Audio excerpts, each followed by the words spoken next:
right. So everyone and their mother have been showing off Pixel unboxings and first impressions. But I just got my Pixel XL, so while setting it up, here are my early impressions and some predictions for what we might find in future reviews. Getting the phone out of the box, we're well accessorized for charging cables, and I'm happy to see Google include a USB OTG transfer adapter, but the Pixel isn't a Nexus. This is an expensive, consumer-focused phone, so it's disappointing when we don't have headphones in the box.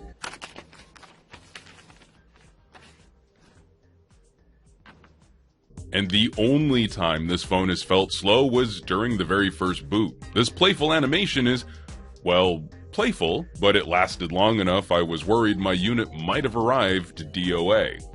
Thankfully, I didn't need to use the adapter as I've got plenty of USB-C to USB-C cables, and I can already say the storage limitations on the Pixel will be an issue for our future coverage. Looking at backing up files from the V20, the quantity of footage we need to shoot for a real camera review exceeded the built-in storage of the Pixel. I'll likely need to transfer files at least once while shooting samples here. And once we finish the setup process, we're dropped off on a clean and simple home screen. So it's time for a confession. I was never a huge fan of the Nexus. I understood why it was an important line of phones, and I totally got why other people like them.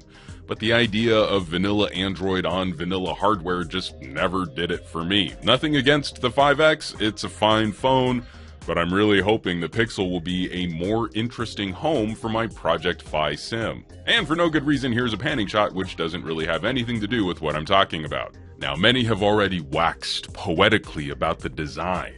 And we shouldn't be surprised that HTC made a nice looking phone which feels nice in the hand. I can't think of a more trite description for any phone.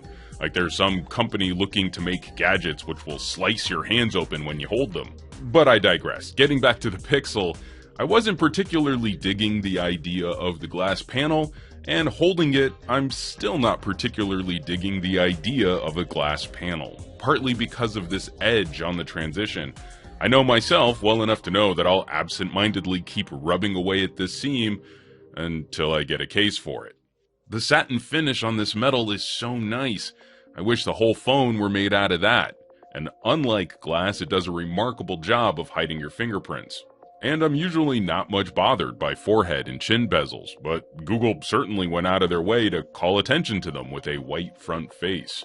Early impressions on software performance are very encouraging. For the first time in my tech career, I'm liking stock Android more than some of my favorite skins. Swiping up for the app drawer is a very nice evolutionary touch. We've covered some aspects of Nougat already, like improvements to the notification shade and split-screen apps, all very welcome here.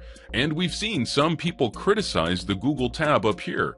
But anytime you add gestures to software, you deal with problems of conveyance. How will people know there's something to slide over to?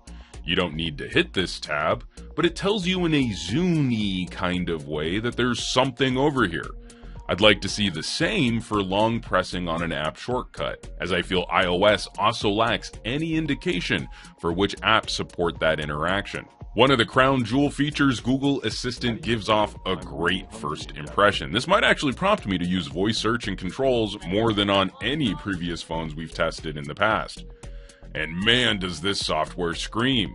I did this little UI tour while downloading and updating apps, and while the phone was warm to the touch, it never got crazy hot, nor did any of the home screens or multitasking stutter a single frame. Even the iPhone 7 will occasionally hitch on multitasking. This is seriously impressive for an Android.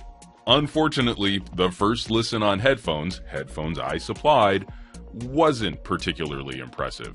We'll have to test more, but it doesn't seem like Google opted for any of HTC's audio DNA here, which is definitely a disappointment. And an early prediction that this camera will be very good, especially at HDR and slow motion video.